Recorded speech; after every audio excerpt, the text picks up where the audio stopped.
Good afternoon, all. CamelbackTrading.org coming to you this Tuesday afternoon, May 18th. We are looking at Window Traders market profile of SPY, IWM, and Triple Q. And not the way I thought the day was going to go late in the day. Did not expect that. Didn't get hurt by it. Didn't take advantage of it. We'll go over all my trades in a minute. A couple of interesting things. I mean, Triple Qs took out both sides of their IB. So did Russell, for that matter. They end up 7 wide Triple Qs. Russell, though, had an inside day up that held most of the day. They didn't see their opening after B period till K, and then they just absolutely fall apart and go out with a price probe. They were 10 for 10 wide and couldn't get back to it. We were 8 for 8 wide and never saw it again. We had an inside day, a good part of the day, until K ripped it apart. And even when K took it out, I'm like, I kind of will treat this like an inside day unless we get more extension. And boy, oh boy, did we get more extension in M. So it remains to be seen, is this just 3 days? Is this just 3 days of week longs getting out and shorts piling in? We filled that gap. Or is it something more? Remains to be seen. And that's why I kept the weekly basically down and the daily was down the other day. Balance. It's firmly in balance. I made money today, but 2 days in a row. It's not only about the money. It's about seeing the market and calling the market. Not thrilled how I saw it late in the afternoon. I didn't think we'd get the extension we got. But again, that happens sometimes. This is how I look at it. I had 2 days in a row. Didn't trade great, but was green both days. So that's what's important to me. As far as my trades today, I took a short in B period. When we took out A's low, I did nothing in A. I was like, we're going to at least test the POC. I wanted to do one for a quick one to get the POC from yesterday. I did that, the 416 puts. And that's basically all they did was get the POC. But I got paid. I took 30 of them. I took 20 off. Got paid on those. The other 10, I wanted to see if we were going to get more. I took them off basically break even. But I got paid. Then C period. I thought we were going to pop the top. I didn't do it at C's high. I did it. C took out B. I'm like, I'm not getting long yet. It pulled back. Then when it went back up above the opening a second time, I took a long 25 calls of the 415. Started coming in. I actually bought 50, added 50 to it. Did well on those 50. Still had the 25. I got it down to about 20. We weren't getting much. I should have taken them off. Could have made money on all of them. I waited. I was like, let's see if D finally gets it. E took out D's low. I got out. So I gave back some of what I made on the 50 lot. But still made some money. Not a lot by any stretch. Then I took a long in J, thinking maybe all we're going to get is a push below the day's low and go back. Remember, we were 8 for 8 wide. Value was overlapping to higher all day. There was no tempo. There was no volume. Now, I didn't take the long at H and I's low. I didn't take it at F. I said I will take it if we make a new low and don't get extension. Well, we did not get extension initially. In fact, when K opened, it filled the single prints. So when that happened, I was like, okay, maybe we'll get back in, and that's all. But then they started getting acceleration, and I took it off, so I lost on it. Not a lot, but I lost. I'm not unhappy with that trade based on the market-generated information that the day was giving me at that time. Watch K did nothing.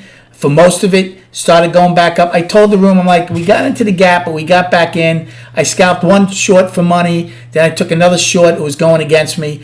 So when L opened and couldn't push, I was like, I think we're at least going to fill the single print. So I took a 75 call play of the 4, which ones did I take? 13s. And I actually got paid on them. I was fortunate. I got paid on. They went up, filled the singles. I was out of all of them. Before M. And then M started. I was like, well, if we get acceptance, and this is a key word, if we get acceptance, half back at the time was up there, value low was up there, B's low was there, K's high was there. That's where change took place. Well, we got above for brief time. That's it. Once we got back into L, this is where I should have gotten on board a short for 2 reasons. A lot of times M takes out L's high or low but doesn't get much traction. Once you come back into L, it generally trades the other end of it. and it was a small range. So forget about even getting all of this. If you had just taken a short once you got back in, you could have made decent on a short. And then it got the acceleration and flushed out, but I didn't do anything. So we have a price probe, we have a price spike. Those are going to be very important to me for tomorrow. So I was green on the day, nothing to write home about.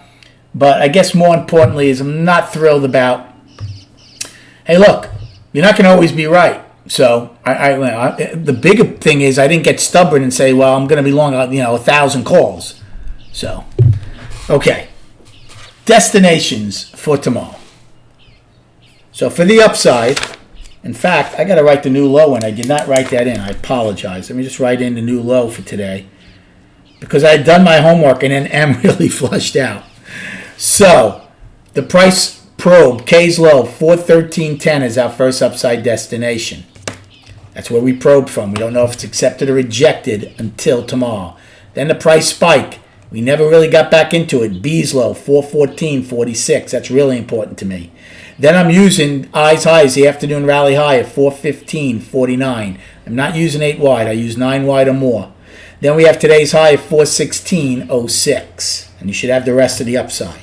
For the downside, this gets interesting now. We have today's low of 411.77. Then we have 9 wide. Again, this I have to update it. This is 9 wide, 410.82 from the 13th. Remember, I used I's low as an afternoon pullback, 407.84. And then we have 407. What is this low from the? I apologize. Give me 1 second.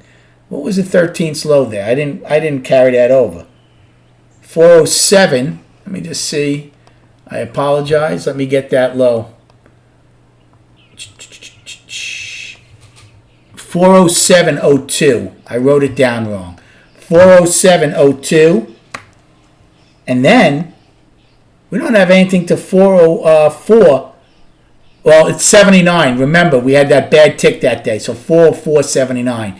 So it can get pretty dicey for the bulls. After all the work they did the last couple of days, now all of a sudden they gave up a lot. So any acceptance into the 13th range, and we can be in for some, we can go travel the bottom end of that balance on the weekly. So 407.02, I did not put that in. 407.02 is a daily low. Okay. And then on the charts, so the monthly is still healthy, right? Sure, we're back inside of last month's range by a lot, right? By $8 or $9. But it's still one time framing up. Weekly, remember, I never went to balance. I said I was calling this down. Why? Because I didn't like how much we extended the balance low. Remember? We went from 410.20 to 404.79. I was not crazy about that. I said they stretched it too much. I'm still going to call it down. So again, I'm still calling this down. And then on the daily, to me, this is just balance. We came out of an inside day late in the day and actually got some decent acceleration out of it. We got a buck and a half out of it. But I will call it, look, you could either use a 6-day balance or a 3-day balance, right? Balance rules are all subjective. Do you realize today's high was exactly, at the time, exactly to the 20-day moving average to the penny. So still a very mechanical market. But again, bulls kind of failed here pretty miserably after yesterday and a good part of today being in Friday's upper range. I thought they had a chance to maybe get legs.